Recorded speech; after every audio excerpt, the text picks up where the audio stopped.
तो आज हम लोग स्ट्रेस और स्ट्रेन को कवर अप करने के बाद स्ट्रेस और स्ट्रेन के न्यूमेरिकल्स की बात करते हैं।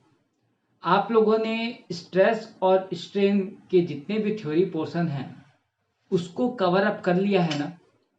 देखो, स्ट्रेस और स्ट्रेन के अंदर 28 नंबर का पेपर आता है, याद रखना, ठीक है। और यदि मैं एग्जाम्स के पॉइंट ऑफ व्यू से ही बताऊं, यदि जेई के पॉइंट ऑफ व्यू से ही बताऊं, तो ये बहुत इंपॉर्टेंट चैप्टर है, याद रखना, ठीक है। हर बार एक ना एक क्वेश्चन आता है। चाहे देखो, मैं तुम्हें ना हर एक चीज को कवर अप करने की कोशिश करता हूं अपनी तरफ से। मतलब मैं ये बोलना चाहता हूं कि हर चीज को, एक एक छोटी से छोटी चीज को, बड़ी से बड़ी चीज को लिख कर चला करो, ठीक है। तो देखो क्लास, हम लोग यहां पर हम लोग बात करते हैं स्ट्रेस और स्ट्रेन के न्यूमेरिकल्स की बात करते हैं सबसे पहले।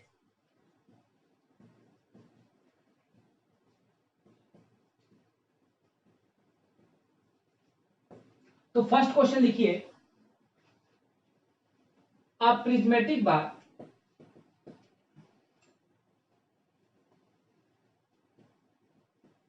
क्वेश्चन को साथ साथ में लिखते रहिएगा।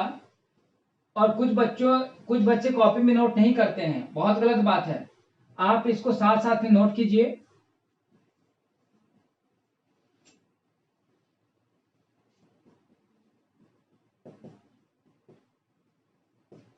क्योंकि आप मैकेनिकल से हैं, सिविल से हैं। जब भी आप इस चीज को उठाएंगे, इस चैप्टर को आप जब भी उठाते हैं, तो आपको हमेशा ये चीज काम आएगी ही आएगी, याद रखिएगा।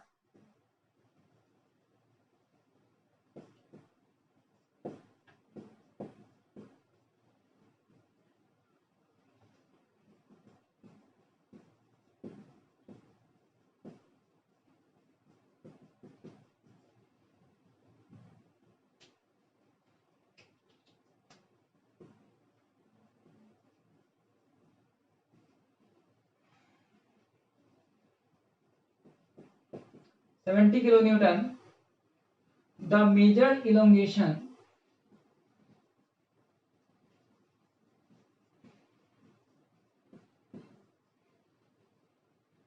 of the bar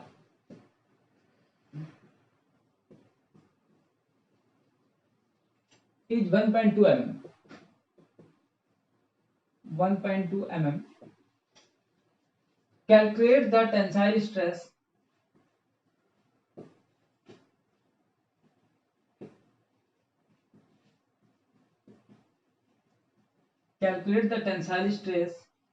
and strain of the bar.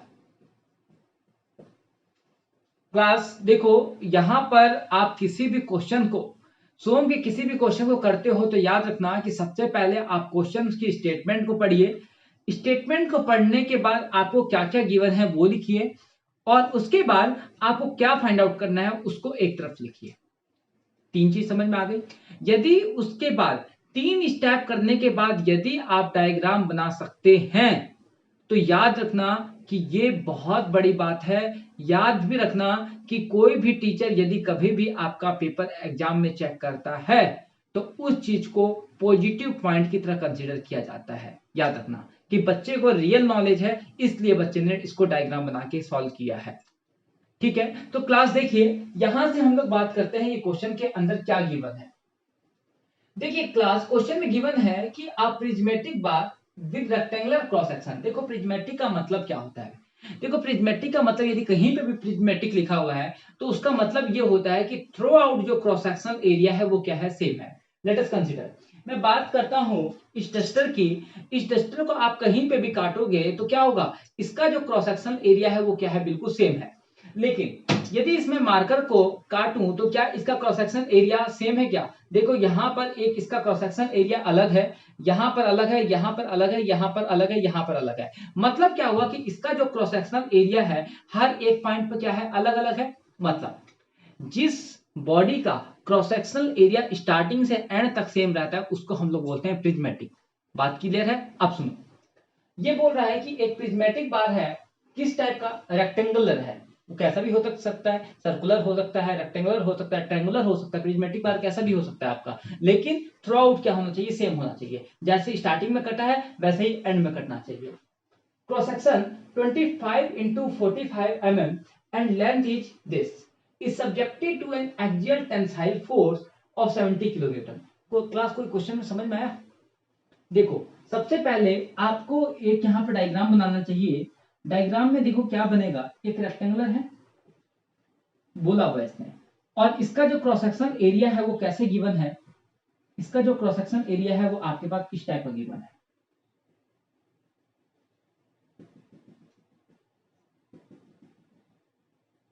सही बात है गलत बात है ये बता दो बस एक बार। रेक्टेंगुलर पोर्शन है।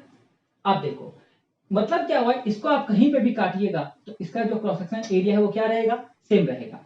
तो देखो मेरी बात क्लास, यहां पर जो फोर्स लग रहा है कैसा फोर्स लग रहा है, टेंसाइल फोर्स लग रहा है। कितना लग रहा है, 70 किलो न्यूटन लग रहा है। मतलब कि आपके पास जो फोर्स की वैल्यू हो गई वो कितनी हो गई, 70 किलो न्यूटन हो गई।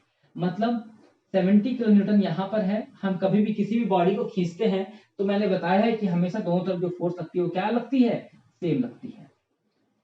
करेक्ट। अब देखिए क्रॉस सेक्शन एरिया का मतलब क्या होता है। क्रॉस सेक्शन का मतलब मैंने थ्योरी में बताया था कि जो आपके पास यदि किसी भी बॉडी को काटते हो, तार को काटते हो, तो जो पोर्शन बचता है उसको हम लोग क्या बोलते हैं, क्रॉस सेक्शन। तो यहाँ पर इस पोर्शन का जो क्रॉस सेक्शन एरिया है, मतलब ये वाला जो पोर्शन है इसको हम लोग क्या बोलते हैं, क्रॉस सेक्शन। तो देखो ये कितना गिवन है, 25 into 45। मतलब क्या हुआ कि आप कुछ भी ले सकते हैं, हो सकता है कि इसकी ब्रेथ कितनी है, 45 है, और जो लेंथ है वो कितनी है, 25 है। तो आपके पास क्या है, दोनों पॉसिबिलिटी है, चाहे इसको 25 ले लीजिए, इसको 45 ले लीजिए, इसको 45 ले लीजिए, इसको 25 ले लीजिए। रेक्टेंगुलर है, किसी भी टाइप का हो सकता है। ठीक है। अब देखिए, अब आपको क्या बोल रहा है, the measured elongation of the bar is 1.2 mm। मतलब क्या हुआ कि कोई भी एक बार है जिसको आप पकड़ के खींच रहे हैं 70 किलो न्यूटन से, तो उसकी लंबाई के अंदर इलोंगेशन हुआ। इलोंगेट मतलब उसकी लंबाई बढ़ी है। बढ़ी है मतलब कितना, 1.2 mm। और 1.2 mm का मतलब क्या हुआ, this is the delta L. कितनी लंबाई उसकी इलोंगेट हुई है, इलोंगेशन बोल रहा है। और उसकी जो ओरिजिनल लेंथ है वो आपके पास गिवन है कितनी, 3 मीटर। मतलब क्या हुआ, 3 प्लस का 1.2 mm, अब उसकी लंबाई बढ़ चुकी है। मतलब स्टार्टिंग में इसकी मार्कर की लंबाई 3 थी, फोर्स लगाने के बाद उसकी जो टोटल लंबाई हुई वो कितनी हुई, 3 plus 1.2।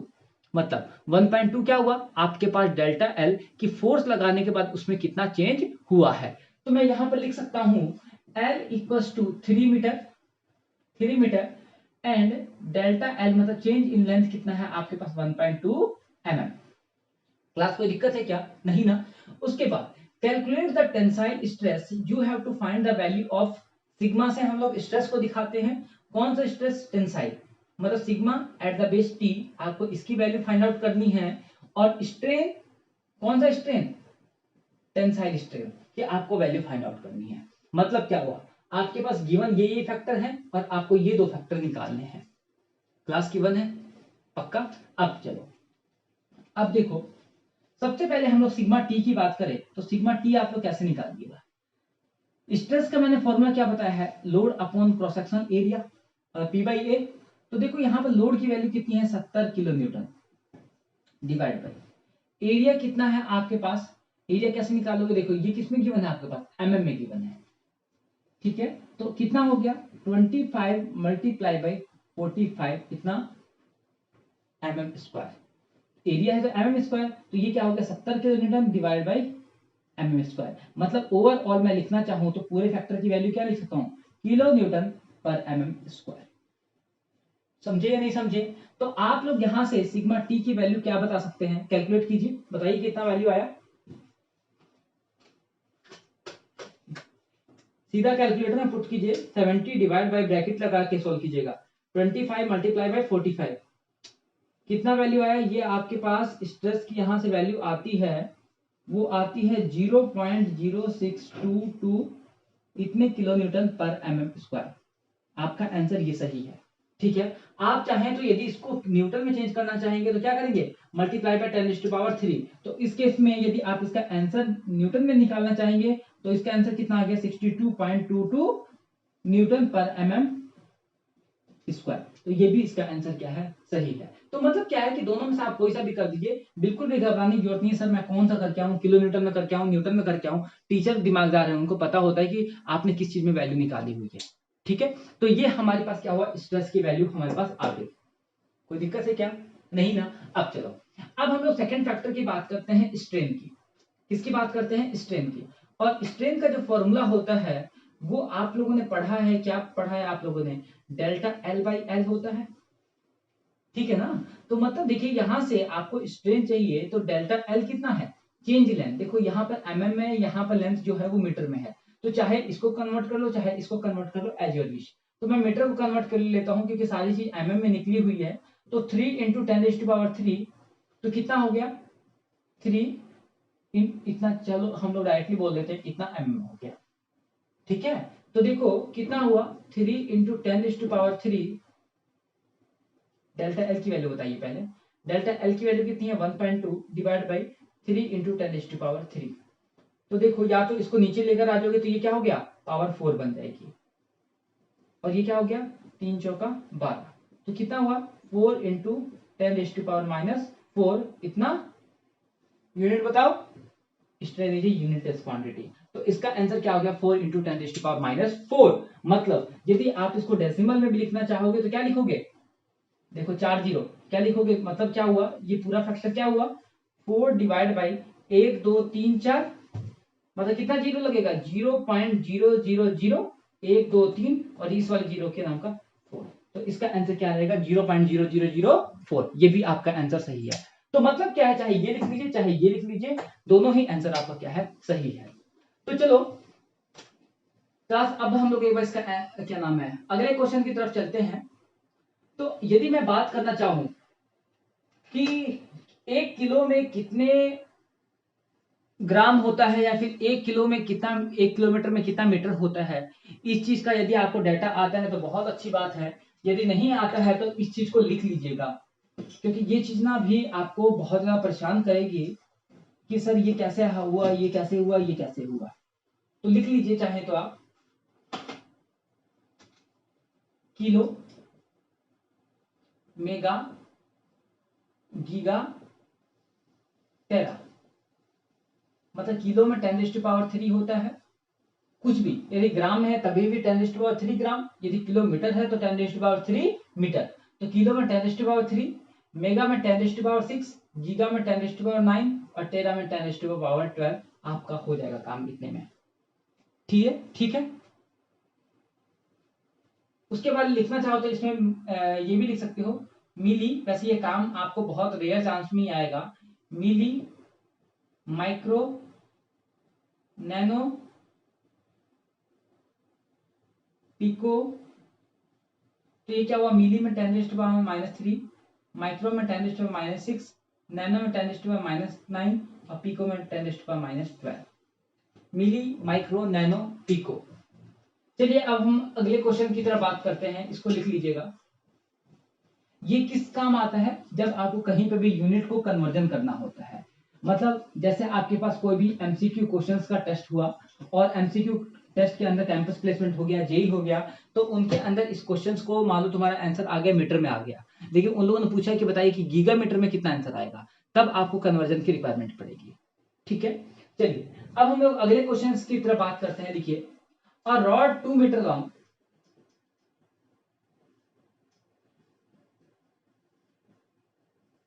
and of diameter 30 mm is subjected to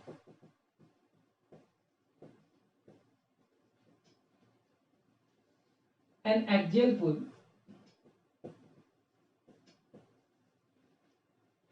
of 30 kN. If the Young's modulus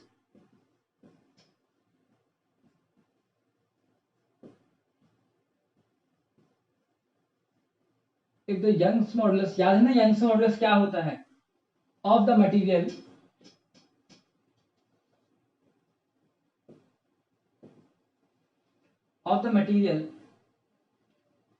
of the rod is 2 into 10⁵ Newton per mm square. Determine क्या क्या निकालना है? पहला आपको निकालना है स्ट्रेस, दूसरा आपको निकालना है स्ट्रेन, और तीसरा आपको निकालना है इलोंगेशन ऑफ द रॉड।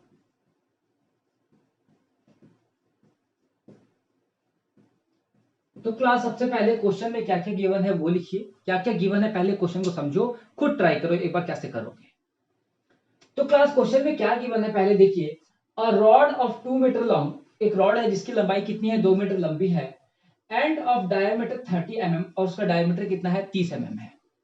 ठीक है, एक रॉड है जिसकी लंबाई कितनी है 2 मीटर लंबी है और उसका डायमीटर 30 mm है। तो यहां से एक बात क्लियर हो रही है कि जो रॉड होगा वो आपके पास कैसा होगा, सर्कुलर होगा, डायमीटर गिवन है याद रखना। ठीक है, diameter 30 mm is subjected to an axial pull, axial pull, pull मतलब खींचना, मतलब यहाँ पे एक तरीके से हम लोग क्या लगा रहे हैं, टेंसाइल कर रहे हैं, पुश बोलता मतलब दबा रहे हैं, समझे नहीं समझे, पुल का मतलब होता है खींचना।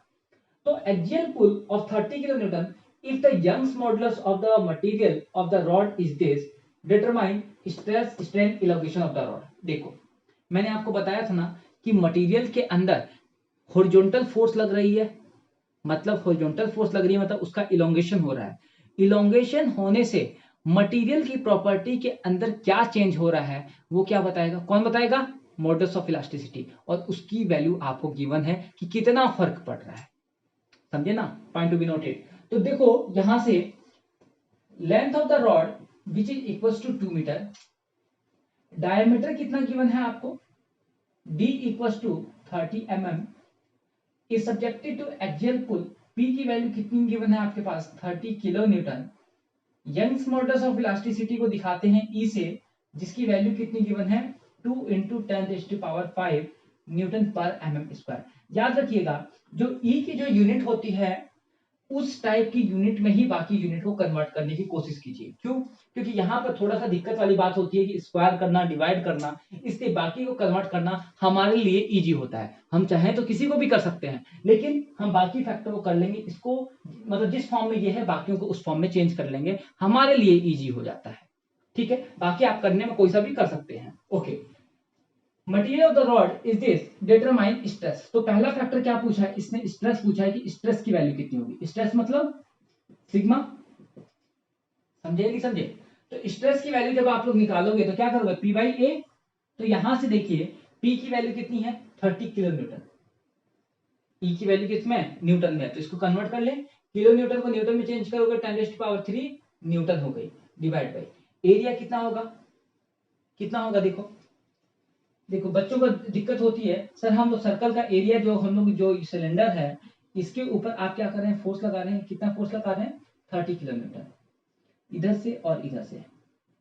तो देखो मेरे भाई जब फोर्स जो लगा वो कितना लगा, ये वाला लगा, एरिया कौन सा यूज होगा, ये वाला एरिया यूज होगा, तो इस वाले एरिया की जो वैल्यू होगी वो कितना होगा πr² लिख लो, ठीक है, चाहे तो ये लिख लो, और इसी की जो वैल्यू होती है वो क्या होती है π/4d²।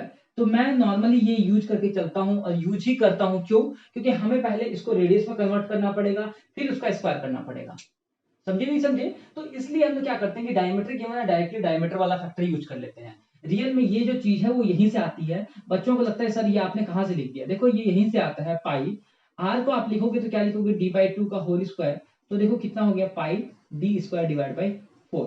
तो याद रखना चाहे तो πr² यूज कर लो चाहे πd² डिवाइड बाई 4 यूज कर लो, दोनों ही बात आपके लिए क्या है सेम है। तो क्लास यहां से मैं क्या बोल सकता हूं πd² डिवाइड बाई 4, मतलब कितना हुआ 30 × 10⁻³ पाई की वैल्यू डायरेक्टली आप कैलकुलेटर से पुट कर लीजिए, आंसर ज्यादा एक्यूरेट आएगा। क्यों, क्योंकि पाई की वैल्यू यदि आप डायरेक्टली पुट नहीं करेंगे तो क्या होगा 22/7 लेंगे, वो 3.14 लेंगे, क्या लेंगे आप 3.14, लेकिन कैलकुलेटर क्या करता है इसके आगे की वैल्यू भी लेता है, तो उससे क्या होता है हमारा आंसर आने की पॉसिबिलिटी ज्यादा एक्यूरेट रहती है, एक्यूरेसी ज्यादा बढ़ जाती है, सीधा सीधा मैं बोलना चाहूँ तो पाई डी की वैल्यू आपके पास कितनी रही देखिए 30, आपके पास देखिए ये 30 mm में है इसलिए मैं 30 यूज कर रहा हूं यहाँ पर, कितना 30 का स्क्वायर डिवाइड बाई 4, तो ये 4 कहां हो गया ऊपर चला गया, नहीं समझे क्या, फर्स्ट टर्म इसके अपॉन में क्या होता है second term, third term, fourth term, तो फोर्थ टर्म कहां हो गया ऊपर चला गया, तो यहां से देखो कितना आ गया वैल्यू, कैलकुलेट कीजिए बताओ कितना हुआ 4 तिया 12 कितना हो गया, एक काम करते हैं 4 तिया 12 हो गया, 10⁴ को अलग कर लेते हैं, ठीक है। डिवाइड बाई ये कितना हो गया पाई, और ये इसका स्क्वायर करोगे तो कितना हो गया 3 तिया 9 और 10⁻² बच गया, समझे। मतलब जीरो वाले फैक्टर को मैंने स्क्वायर कर दिया, देखो इसका करोगे 900 बनेगा, तो ये क्या हुआ 900 वाले जीरो को तो मैंने अलग कर दिया, 9 को एक साथ लिख लिया, पाई को यहाँ लिख लिया, तो कितना हुआ 3 तिया 9 3 चौका 12। मतलब आपके पास जो वैल्यू बची वो क्या बची 4 डिवाइड बाई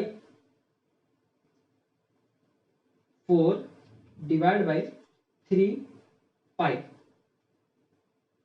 4 डिवाइड बाई 3 पाई, तो कितना हुआ, ये वैल्यू जो आती है वो आती है आपके पास 0.4244, और ये कितना बन गया, यहां से काटोगे तो कितना हुआ 2 कटा, तो इंटू 10⁻², कितना न्यूटन पर mm स्क्वायर। क्यों, क्योंकि आप स्ट्रेस निकाल रहे हैं, स्ट्रेस की यूनिट ये होती है। तो मतलब क्या हुआ, ये हमारे पास आंसर आ गया, चाहो तो इसको क्या लिख सकते हो 42.44 न्यूटन पर mm स्क्वायर भी लिख सकते हो। तो ये आपका क्या आ गया, फाइनल आंसर आ गया, किस चीज का, स्ट्रेस का। अब अगले क्वेश्चन की बात करते हैं, स्ट्रेन की वैल्यू कितनी होगी। तो देखिए कितनी होगी स्ट्रेन की वैल्यू, मैं इसको रफ कर दूं क्या, चलो हम लोग इसको रफ कर लेते हैं। तो देखो जब आप लोग यहां से स्ट्रेन की वैल्यू फाइंड आउट करोगे मेरे भाई, तो क्या करोगे, स्ट्रेन इक्वल्स टू क्या होता है, या फिर मैं बोलना चाहूं तो देखो यहां पर हमारे पास डेल्टा एल की वैल्यू नहीं है, मतलब इसकी जो फॉर्मूला होता है वो क्या होता है, ये वाला फॉर्मूला होता है epsilon is equals to delta L by L, change in length divide by original length. लेकिन हमारे पास चेंज इन लेंथ हमारे पास गिवन नहीं है, तो हम तो क्या कर सकते हैं, स्ट्रेन का जो दूसरा फॉर्मूला क्या होता है, देखो E इक्वल्स टू ये होता है modulus of elasticity is equals to stress by strain. तो यहां से जब आप लोग स्ट्रेन निकालेंगे तो स्ट्रेन कितना आएगा, सिग्मा बाई ई, नहीं समझे क्या। और देखो आपके पास सिग्मा आ चुका है, ये आपके पास क्या आया है, सिग्मा की वैल्यू आई है ना मेरे भाई, तो सिग्मा आपके पास आ चुका है, ई की वैल्यू आपको गिवन है, आप यहां से स्ट्रेन नहीं निकाल सकते, बिल्कुल निकाल सकते हैं। तो देखिए यहां से स्ट्रेन की जो वैल्यू आई, स्ट्रेन की जो वैल्यू आई वो कितनी आई, देखो 42.44 दिस डिवाइड बाई ई की वैल्यू कितनी है 2 इंटू 10⁵, तो देखो कितना हुआ 42.44 डिवाइड बाई 2, सीधा हो गया ये, तो कितना हो गया 21.22 इंटू 10⁻, जब इससे ऊपर गया तो 10⁻⁻5। स्ट्रेन की कोई यूनिट होती है क्या, कोई यूनिट नहीं होती। यदि इसको जीरो में निकालना चाहोगे तो डिवाइड बाई 10⁻5 से डिवाइड कर दो, तो इसका जो आंसर आएगा वो कितना आएगा, जो भी बनता है आप यहां से वैल्यू निकाल लीजिए, कितना हो गया 0.21.22 डिवाइड बाई 10⁻5 ले लीजिए, क्योंकि ये इंजीनियरिंग की तरीके से निकाल रहा है। तो देखिए कितना हुआ 2 जीरो इसके नाम का, बाकी कितना हो गया 123.21, सही है गलत है।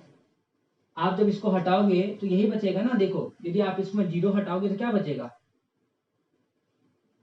सही किया गलत किया एक बार ये चेक कीजिए, 3 जीरो बढ़ेगा, बिल्कुल सही किया मैंने, बिल्कुल सही, आपका यही आंसर आएगा। तो यहां से देखिए आपके पास एक फैक्टर और रह गया, क्या चीज, इलोंगेशन वाला। तो देखो इलोंगेशन जब आप लोग निकालोगे तो इलोंगेशन कैसे निकालोगे, देखो ये वाला फॉर्मूला है ना इलोंगेशन का, मतलब क्या हुआ ये वाला, मतलब आपको डेल्टा एल निकालना है। तो जब थर्ड फैक्टर निकालोगे आप डेल्टा एल, तो डेल्टा एल का मतलब क्या हुआ, क्यों, क्योंकि हमारे पास एक सर्कुलर रॉड था, उसके बाद आप फोर्स लगा रहे थे, जब फोर्स लगा रहे थे तो उसकी लेंथ क्या हो रही थी, इंक्रीज हो रही थी। मतलब आपके पास डेल्टा एल की लंबाई मतलब कितना चेंज हुआ, ओरिजिनल लेंथ एल होता है, डेल्टा एल क्या होता है, चेंज होता है। तो आप डेल्टा एल निकाल रहे हो तो कितनी वैल्यू होगी, एप्सिलॉन इनटू में एल। तो देखो डेल्टा एल की वैल्यू कितनी हुई, एप्सिलॉन कितना है आपके पास, ये वाला 0.2122 मल्टीप्लाई बाई, यदि इसमें दिक्कत लग रही तो आप डायरेक्टली यही वाला यूज कर लीजिए, कितना 21.22 इंटू 10⁻⁻5 मल्टीप्लाई बाई लेंथ कितना हुआ 2, याद रखना किसमें है, हम लोगों ने बाकी जो फैक्टर है यहाँ पर ये mm में कन्वर्ट करके किया है, तो हमें क्या करना होगा कि जो लेंथ है उसको भी mm में कन्वर्ट करना पड़ेगा। तो कितना हुआ 2 इंटू 10⁻3 मीटर, कितना हो गया कितना mm। तो क्लास देखिए यहां से आपके पास जो वैल्यू बची वो कितनी बची, देखो ये तो हो गई 2 से मल्टीप्लाई करोगे सेम वही आ जाएगी 42.44 मल्टीप्लाई बाई, यहाँ पर ये हुआ, जब बेस सेम होता है तो पावर क्या होती है, ऐड होती है, -5 ये +3, तो कितना हुआ 10⁻², मतलब कितनी वैल्यू में चेंज हुआ, देख लो, इतना mm हो गया। चाहे इसको डेसिमल में लिखोगे तो क्या करोगे, 0 पॉइंट डिवाइड करो 42.44 डिवाइड बाई 100, तो देखो कितना हो गया, बताओ, यदि डिवाइड करोगे 100 से तो कितना होगा, देखो,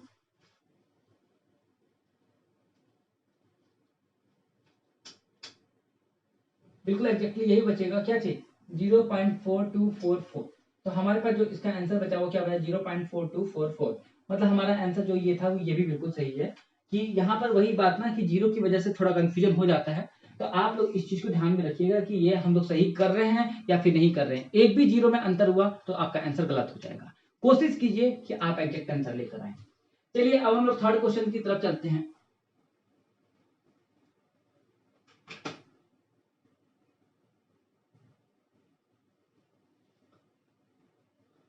लिखिए, find the minimum diameter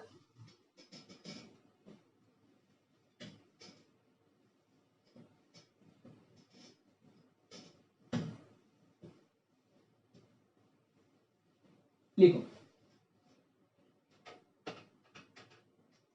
find the minimum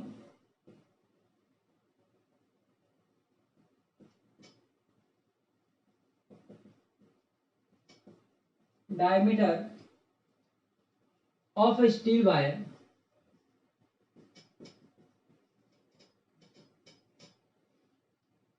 which is used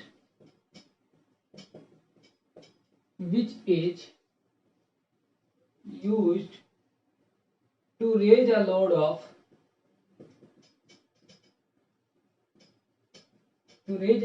of 4000 Newton.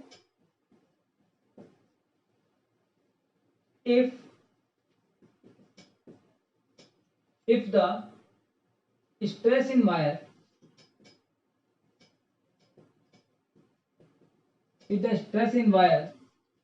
is not to exceed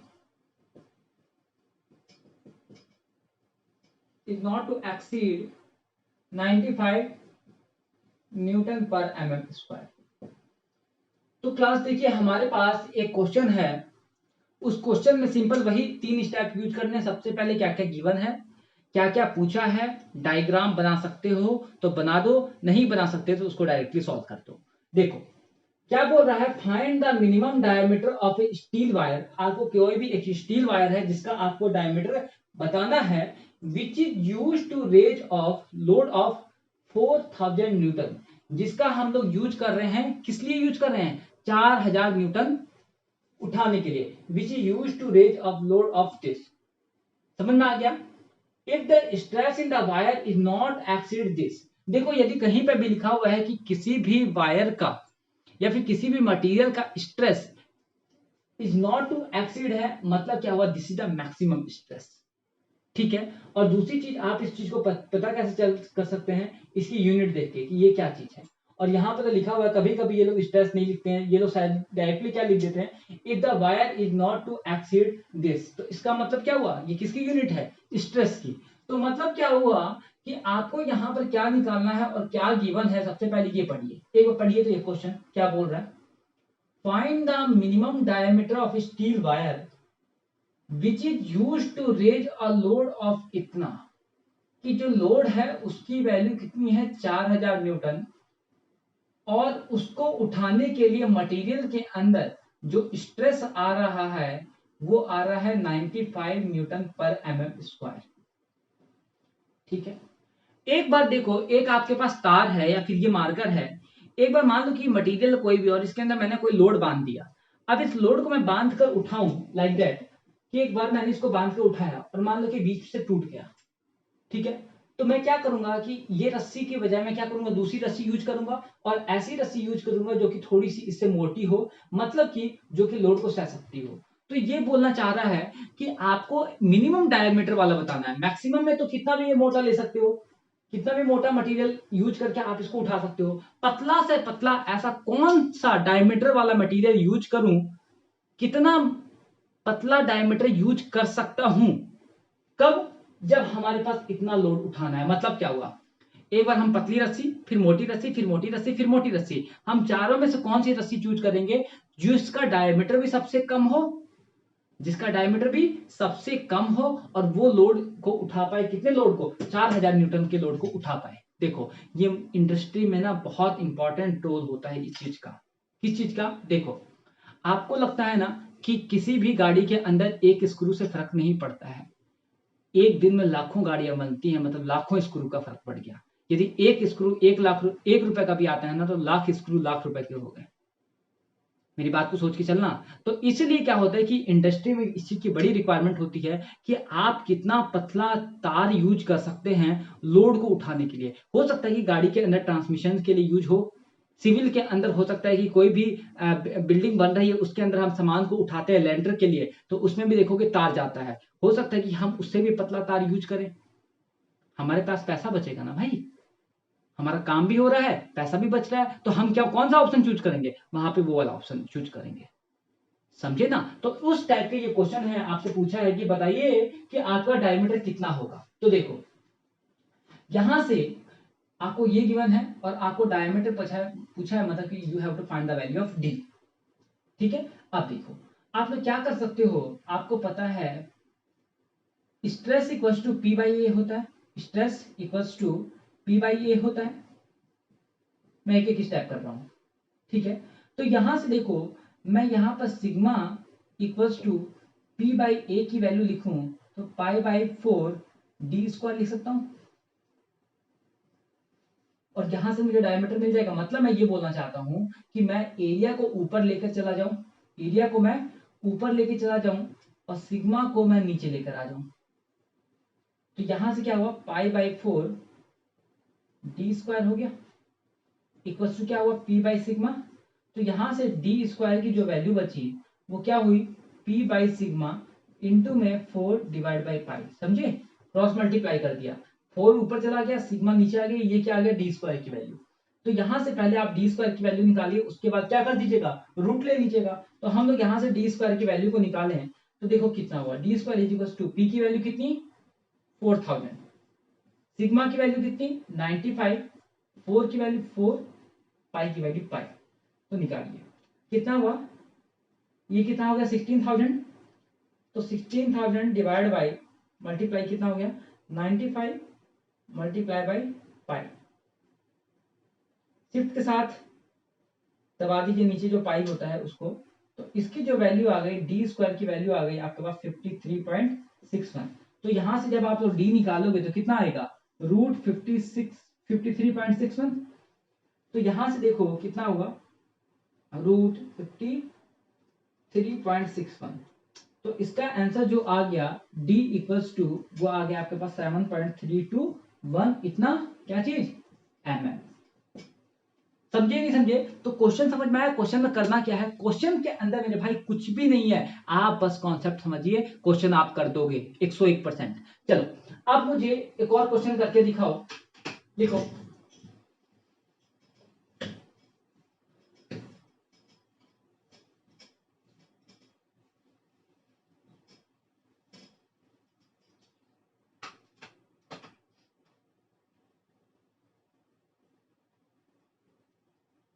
देखो, a hollow cast iron, a hollow cast iron column 100 mm in external diameter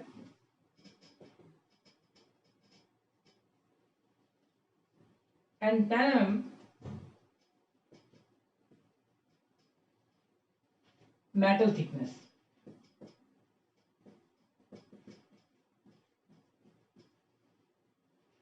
is subjected to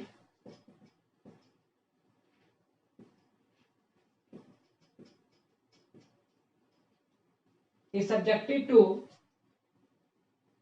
a compressive load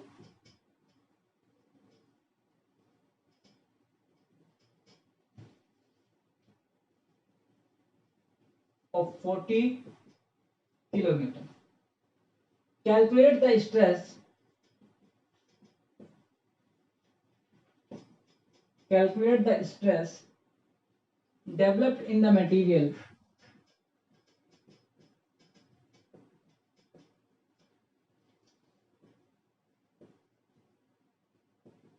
calculate the stress developed in the material of the column.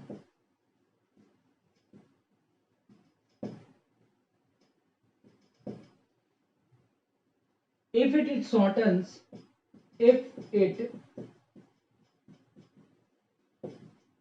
shortens by 1.44 mm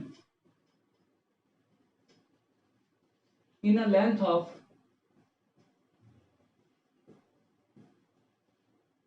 8 meter.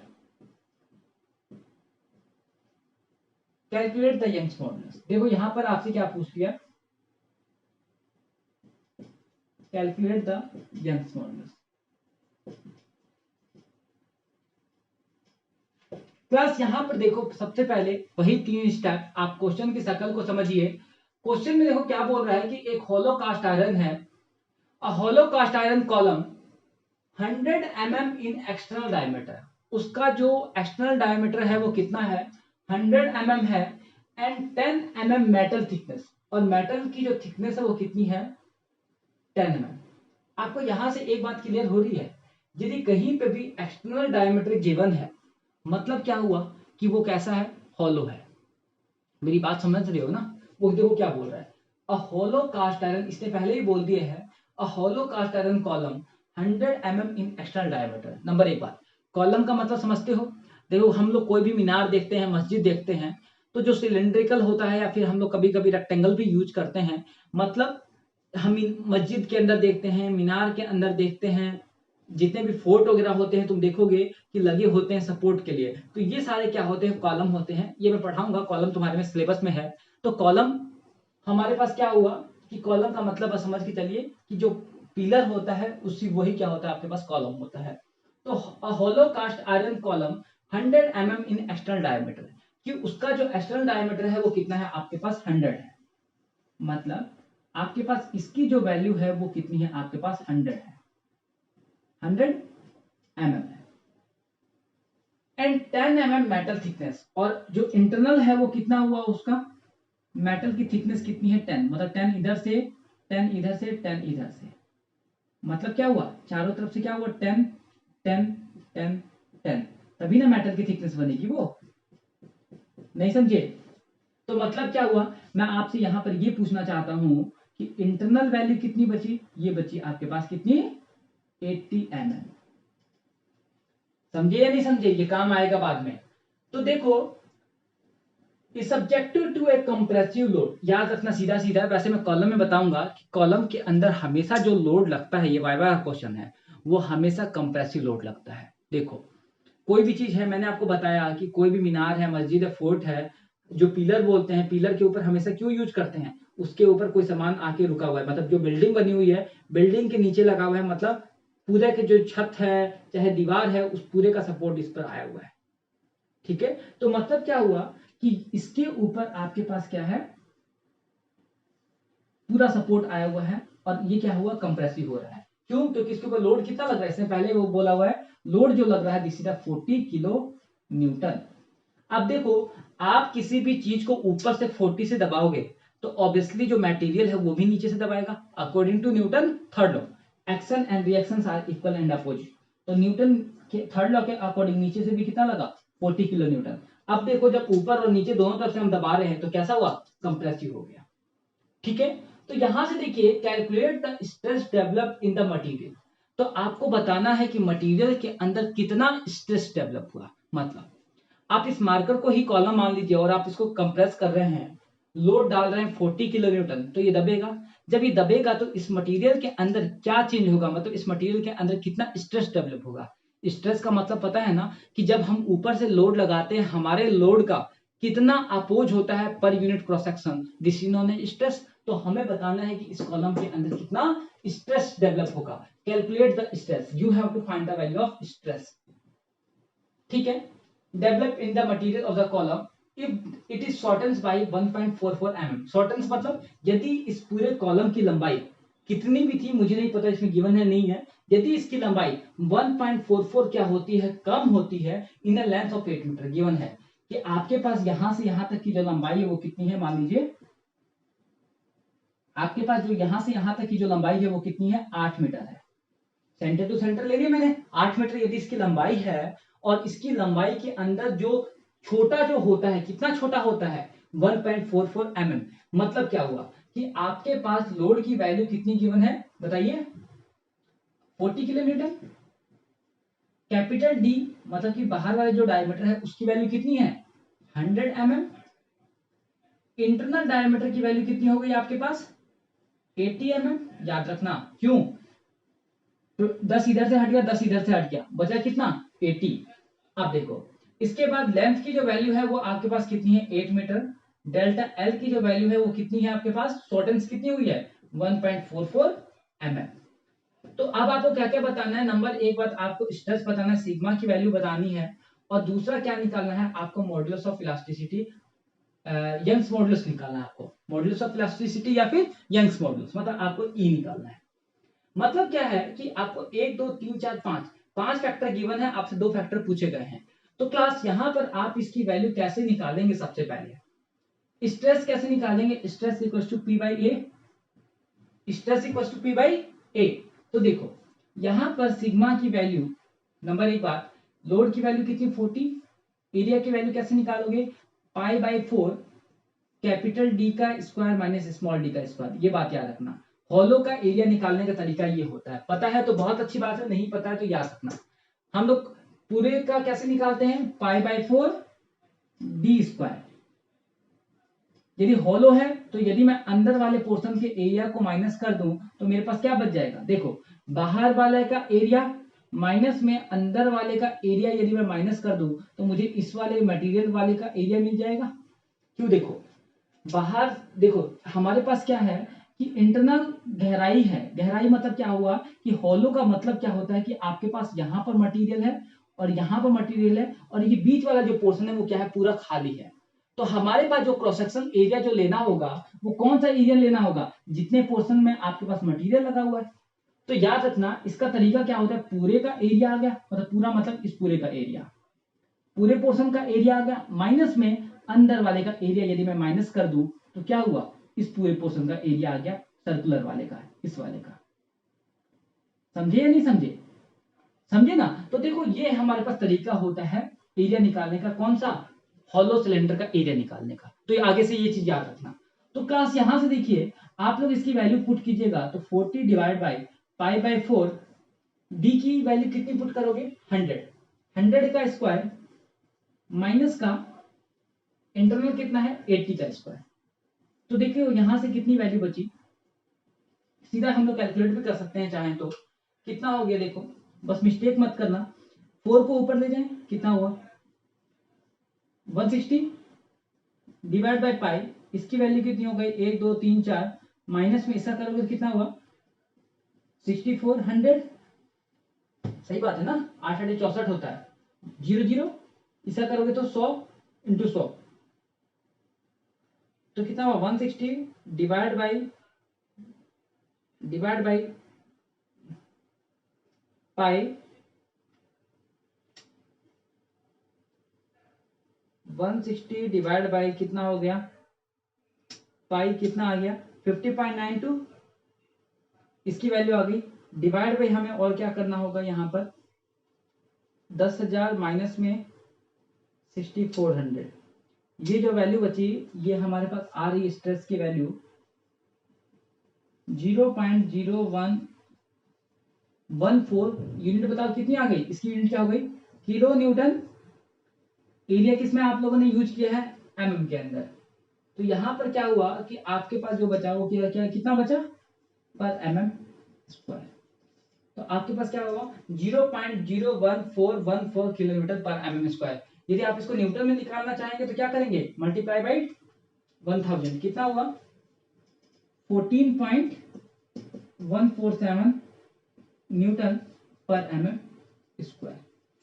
समझ में आया नहीं आया? अब देखो यहां से यदि आप ई निकालना चाहोगे तो ई निकालने के लिए हमें क्या करना पड़ेगा, हम वो देखते हैं। इसको मैं रफ कर दूं तो क्लास देखिए, यदि आपको ई निकालना है, बेसिक कॉन्सेप्ट आपको आते हैं ना, आप किसी भी क्वेश्चन को कर सकते हो। देखो ई निकालने का फॉर्मूला क्या होता है, stress upon strain equals to E होता है। मतलब क्या है कि स्ट्रेस की वैल्यू आपके पास आ चुकी है, यदि आपके पास स्ट्रेन आ जाए आप ई निकाल लोगे। तो सबसे पहले हम लोग एक काम करते हैं, स्ट्रेन निकालते हैं। स्ट्रेन निकालने का तरीका क्या, डेल्टा एल बाई एल। तो देखो यहां से डेल्टा एल की वैल्यू कितनी है हमारे पास 1.44 यही थी ना, 1.44 डिवाइड बाई एल देखो कितना है, मीटर में है, तो इसको चेंज करो कितना 8 इंटू 10⁻³ mm। तो यहां पे पुट कर देता हूं 8 इंटू 10⁻³ स्ट्रेन की कोई यूनिट नहीं होती तो आप यहां से डायरेक्टली कैलकुलेट कीजिए 1.44 divide by 8 is equals to कितना हुआ 0.18 10⁻⁻3। इसको मैं ऊपर लेके चला जाता हूं, ठीक है। अब देखो यहां से आपके पास जो वैल्यू बची वो एमएम में आई, यहां से जो स्ट्रेन कैलकुलेट की हो ये भी एमएम में कैलकुलेट की हो। ये बात याद रखना, ये मत सोचना सर इसको मैं मीटर में कैलकुलेट कर देता हूँ ये तो यूनिट लेस है, नहीं भाई गलत हो जाएगा।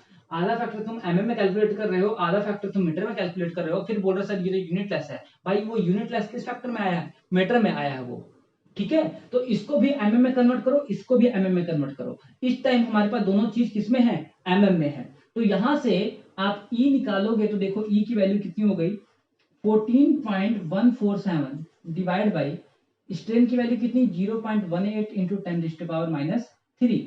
तो देखिए कितना हो गया, हम इसको तो डायरेक्टली ऊपर लेके चले जाएंगे, केवल इसको हम लोग यहाँ पर कैलकुलेट कर लेते हैं। तो देखिए कितना हुआ 14.147 डिवाइड बाई 0.18 कितना हुआ 78.59 इंटू 10⁻³ इतना क्या चीज न्यूटन पर एमएम स्क्वायर। ई की वैल्यू क्या होती है, सेम यही होती है।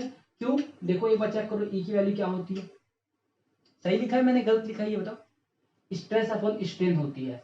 और स्ट्रेस अपॉन स्ट्रेन होती है, तो जो यूनिट स्ट्रेस की रहेगी वही रहेगी, क्योंकि stress is a unitless quantity. तो हमारे पास सेम क्या रहेगी न्यूटन पर मीटर पर एमएम स्क्वायर, ठीक है। तो क्लास हम लोग अगले क्वेश्चन की तरफ चलते हैं।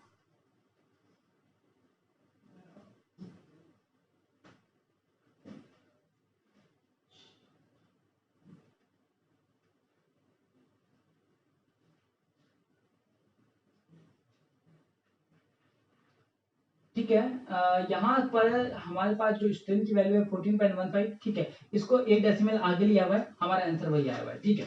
उसके बाद हम लोग एक और क्वेश्चन करते हैं, लिखिए नेक्स्ट क्वेश्चन।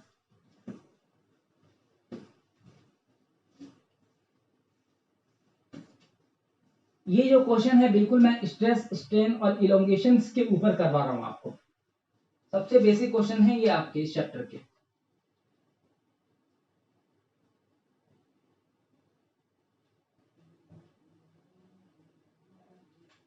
अब अगला क्वेश्चन बोल रहा है कि एक स्टील रॉड है, steel rod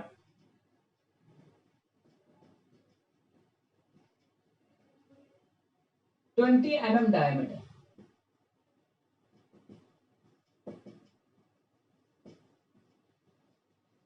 300 mm long is subjected to axial force.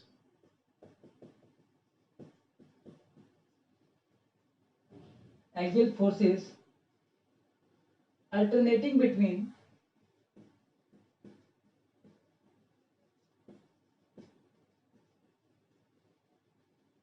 a maximum compression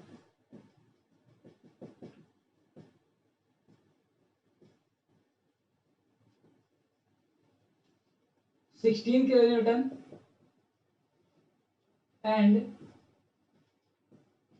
a maximum tension of 7 kilonewton. Find the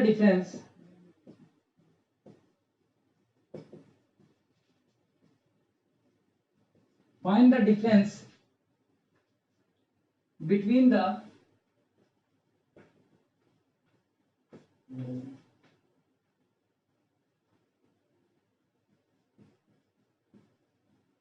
greatest and least length of the rod.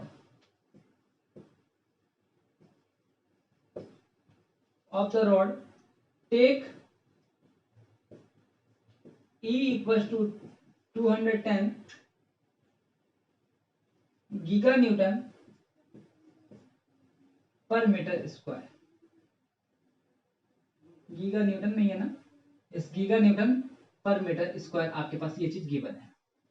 तो class सबसे पहले इसके अंदर आपको क्या निकालना है और क्या नहीं निकालना है. सबसे पहले सोचिए कि आपके पास क्या गिवन है क्या गिवन नहीं है. सबसे पहले आप इसको 2 मिनट सोचिए, लिखिए और उसके बाद इस क्वेश्चन के अंदर क्या फाइंड आउट करना है वो लिखिए.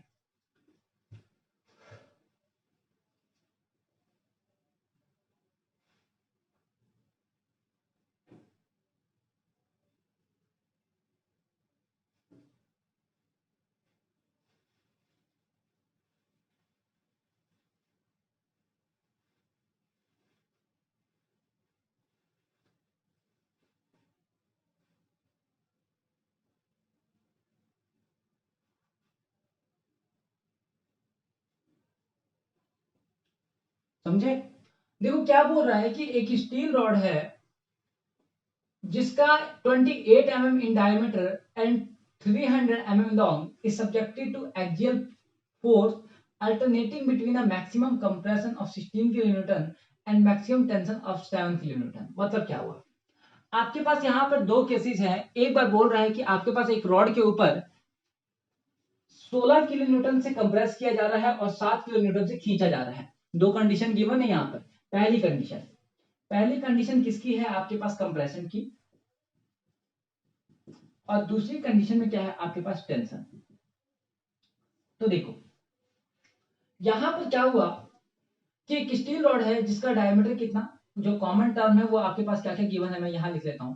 कॉमन टर्म जो आपके पास क्या क्या गिवन है, डायमीटर की वैल्यू कितनी है 28 mm, लेंथ है उसकी वैल्यू कितनी है 300 mm, is subjected to axial force alternating between a maximum compression, जो P की वैल्यू है वो इसमें क्या कितनी है 16 किलो न्यूटन, और टेंशन के अंदर कितनी है P की वैल्यू 7 किलो न्यूटन. मतलब मैं लिख सकता हूँ PC और मैं यहाँ पे लिख देता हूँ PT. Load in compression, load in tension, दोनों की वैल्यू आ गई. अब आपको बताना है find the difference between the greatest and the least length of the rod. मतलब क्या हुआ मेरे भाई? मतलब क्या हुआ कि जब आप 7 किलो न्यूटन फोर्स लगाते हो रॉड के ऊपर जब आप क्या करते हो फोर्स लगाते हो 300 mm वाली लंबाई के ऊपर, तो उसकी लंबाई बढ़ी, कुछ ना कुछ लंबाई बढ़ी. एक बार आप क्या कर रहे हो उसको दबा रहे हो तो उसकी लंबाई कुछ ना कुछ कम हुई. मतलब क्या हुआ कि जो बढ़ी हुई लंबाई है, मान लो कि कोई भी चीज आपके पास यहां पर थी और आप उसको खींचकर अब यहां तक पहुंचा दिए, ठीक है, तो इसकी लंबाई कितनी हो गई? अब इसकी लंबाई अब इतनी हो गई. एक कंडीशन यू हुई. दूसरी कंडीशन में एज इट इज ये चीज थी और आप इसको कंप्रेस कर रहे हो और कंप्रेस करके मान लो आप लोगों ने इसको इतना कर दिया, अब आपको क्या बताना है, फाइनल आंसर क्या बताना है कि बढ़ी हुई लंबाई में से छोटी हुई लंबाई को जब हम माइनस करेंगे तो उसका डिफरेंस कितना आया आपको वो बताना है. मतलब find the difference between the greatest and the least length of the rod. समझे नहीं समझे? Find the greatest difference between greatest and the least length of the rod. मतलब इसका और इसका जो डिफरेंस आएगा, जो भी डिफरेंस हमारे पास बचता है ये प्लस ये, उसकी वैल्यू हमें बतानी है कि कितना आंसर आएगा. तो हम सबसे पहले क्या करते हैं, इसकी टोटल लंबाई निकालते हैं कि कितनी लंबाई बढ़ी और इसकी निकालते हैं कितनी लंबाई घटी.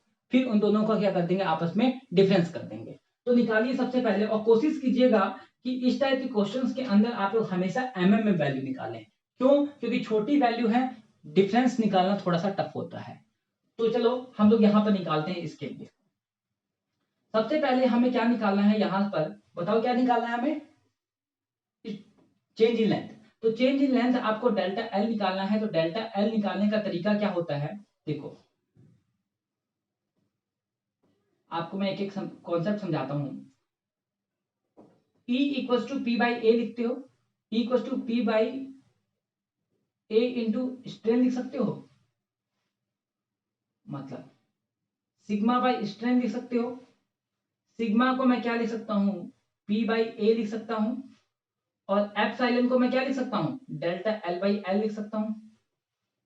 समझे नहीं समझे, क्या बोला मैंने, ई की value sigma by epsilon, sigma को मैंने क्या लिख दिया, पी बाई ए, और एप्सिलॉन डिवाइड में था इसलिए क्या हो गया, उल्टा हो गया, एल बाई डेल्टा एल। मतलब सीधा सीधा मैं बोलना चाहूं तो मैं क्या बोलना चाहता हूं, यहाँ पर सिग्मा की जो वैल्यू थी वो क्या थी, पी बाई ए, और इसकी जो वैल्यू थी वो थी डेल्टा एल बाई एल। तो यहां से क्या हुआ देखो, E इक्वल टू ये L ऊपर चला गया तो P L divide by A L आ गया। यहां से हमें चेंज इन लेंथ निकालना है, मतलब आपको डेल्टा एल फाइंड आउट करना है। तो क्या याद रखोगे, पी एल डिवाइड बाई ए, मतलब डेल्टा एल को मैं उधर चला लेके चला गया और ई को नीचे लेकर आ गया। तो डेल्टा एल की वैल्यू को आप हमेशा याद रखोगे, क्या फॉर्मूला होता है, पी एल डिवाइड बाई ए। ये वाला कॉन्सेप्ट बहुत काम आएगा आपके पास, ठीक है। यहां पर ये कॉन्सेप्ट मैंने क्यों निकाला, रीजन क्या था, मेरे पास लेंथ गिवन है, मेरे पास लोड गिवन है, मेरे पास ई की वैल्यू गिवन है। आपको तीनों फैक्टर है, पुट कीजिए डायरेक्टली डेल्टा एल आपके पास आ जाएगा। तो सबसे पहले यहां से आपको ये फॉर्मूला पता होना चाहिए कि डेल्टा एल की जो वैल्यू होती है वो कितनी होती है, पी एल डिवाइड बाई ए। जो आप फॉर्मूले जानते हैं रियल में वैल्यू वो वहीं से आई है। तो पुट कीजिए, पी की वैल्यू कितनी हो गई 16, लेंथ की वैल्यू देखो कितनी है, लेंथ आपके पास कितनी है, एमएम में गिवन है, तो कितना है 300, एमएम में गिवन है, एमएम में रहने दीजिए। एरिया कितना है आपके पास, pi by 4 D square. Diameter given है क्या, इसका डायमीटर गिवन है आपके पास कितना, 28 एमएम। तो ये कितना हो गया 28, ठीक है, इनटू ई। ई को अब हम चेंज करेंगे, मैंने बोला था कि यहां पर हमें एमएम में निकालना पड़ता है,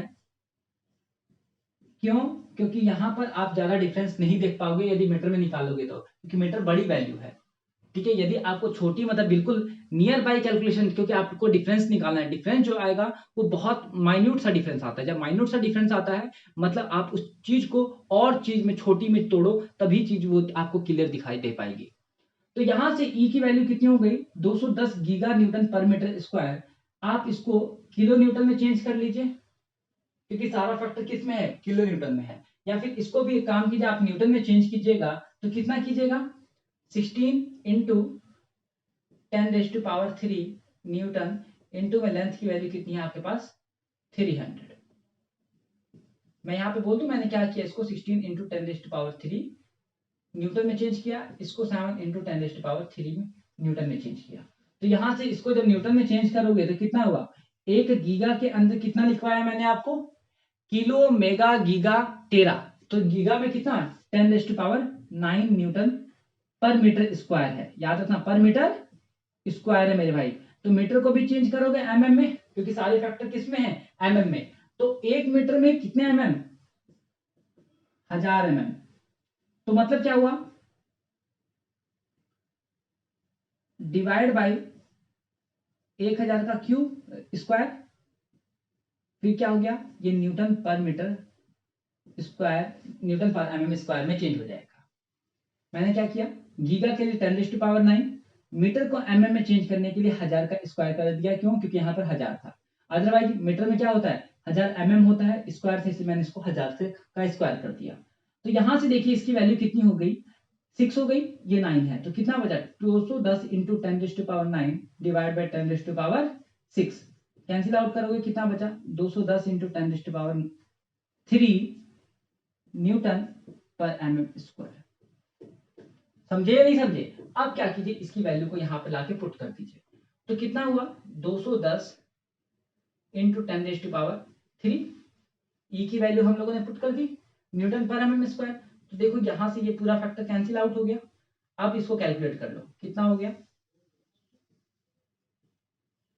4800 डिवाइड बाई यहाँ पे क्या हुआ, चाहो तो एक जीरो इससे कैंसिल आउट भी कर सकते हो, तो कितना हो गया 480,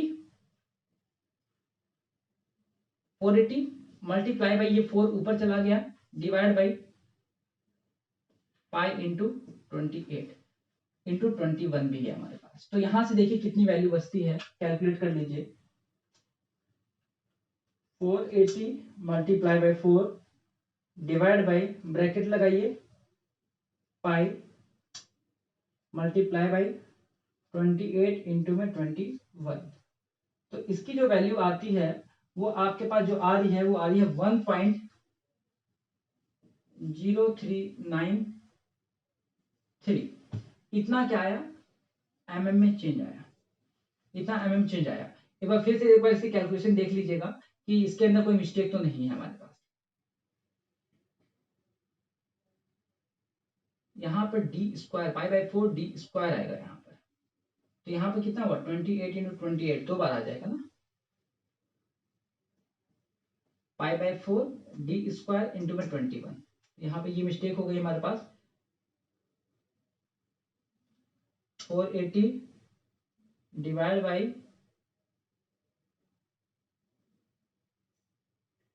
480 multiply by 4 divide by pi multiply by 28 का स्क्वायर इंटू में 21। तो ये जो वैल्यू आई वो हमारे पास आती है 0.0371 इतना mm। ठीक है, अब हम लोग क्या करते हैं, इस तरीके से निकालते हैं। तो यहां से जो डेल्टा एल की वैल्यू आई वो कितनी आई, देखो पी एल डिवाइड बाई ए, लेकिन यहां पर ये क्या था, टेंशन था सारा, किसमें था, टेंशन में नहीं, ये कंप्रेशन में था। तो ये क्या हुआ, कंप्रेशन कंप्रेशन कंप्रेशन कंप्रेशन, और ये किस में आया, टेंशन में। तो ये क्या हो गया, सारा टेंशन के लिए आ रहा है। तो यहाँ पर निकालिएगा तो कितना आया, delta L equal to P की वैल्यू कितनी 7 इंटू 10⁻³ मल्टीप्लाई बाय लेंथ की वैल्यू आपको मैंने यहाँ पे लिखाई हुई है, कितनी 3 है। एरिया कितना आएगा, पाई बाई 4 डी स्क्वायर। तो डी कितना है आपके पास 28 सेम है, तो 28 का स्क्वायर इंटू में ई की वैल्यू हमारे पास आई है 210 इंटू 10⁻³ तो ये तो इससे कैंसिल आउट हो गया, एक जीरो से एक जीरो कैंसिल। तो देखिए यहाँ पे कितना बचा, 7 21 210 मल्टीप्लाई बाई 4, ये 4 ऊपर चला गया पिछली बार की तरह, divide by bracket pi multiply by pi हो गया इंटू 28 इंटू में 21। तो यहां से आपके पास जो वैल्यू आती है ये आई डेल्टा एल की वैल्यू 0.0162 इतना mm। तो क्लास यहां से हमारे पास क्या हुआ, दो तरफ से लेंथ आई, एक बार लंबाई क्या हुई, कंप्रेस हुई, मतलब लंबाई कंप्रेस, रियल में लंबाई कितनी थी, ये वाली आपकी रियल लंबाई थी।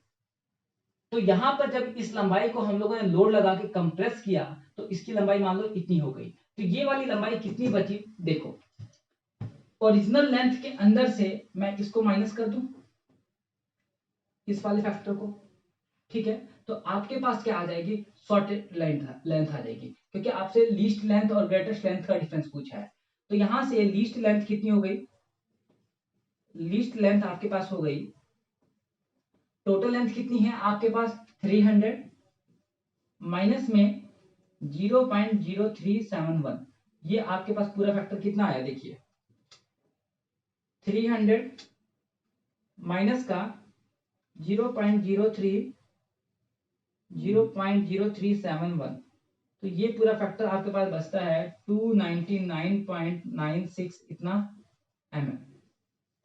और यहां से लंबाई क्या हो रही है, टेंशन की वजह से लंबाई क्या होती है, बढ़ती है। तो यहां पर लंबाई मतलब कि ग्रेटेस्ट लेंथ कितनी आई, देखिए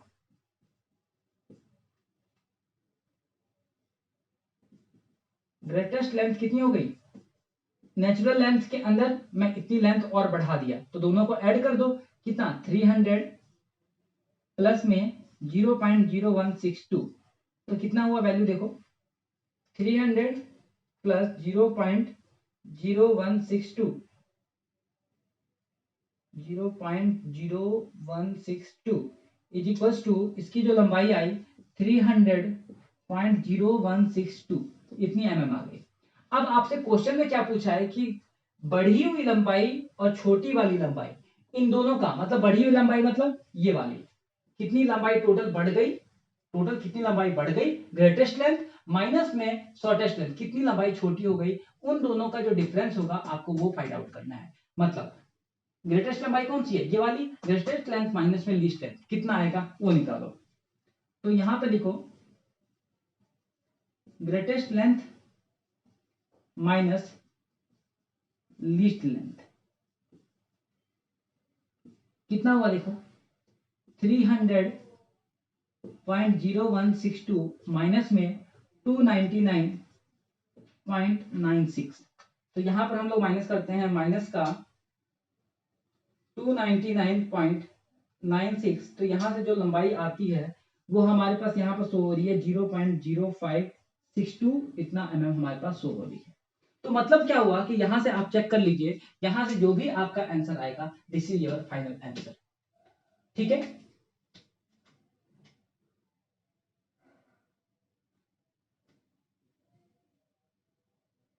बिल्कुल यहाँ पर यही इसका यहाँ पर 0.053 गिवन है। ठीक है, हमारे पास 0.056 है, कोई दिक्कत नहीं है। हमारे पास ये जो वैल्यू है डेसिमल से पहले वाली वैल्यू, ये बिल्कुल 2 डिजिट वैल्यू बिल्कुल हमारे पास करेक्ट है। यदि आप इसको मीटर में निकालते ना तो ये एक्यूरेसी आपके पास इतनी भी नहीं रहती, समझ रहे हैं। इसलिए जब भी आपके पास छोटी वैल्यू की बात करें तो छोटी वैल्यू को आप लोग हमेशा किस में कैलकुलेट कीजिएगा, एमएम के अंदर कैलकुलेट करिएगा। जब भी डिफरेंस वगैरह पूछे तो आप लोग हमेशा उस चीज को एमएम के अंदर क्या कीजिएगा, कैलकुलेट कीजिएगा। ठीक है क्लास, तो आज हम लोग इस क्लास के अंदर इतना ही करते हैं। अगली क्लास में हम और बाकी के न्यूमेरिकल्स डिस्कस करते हैं। ओके।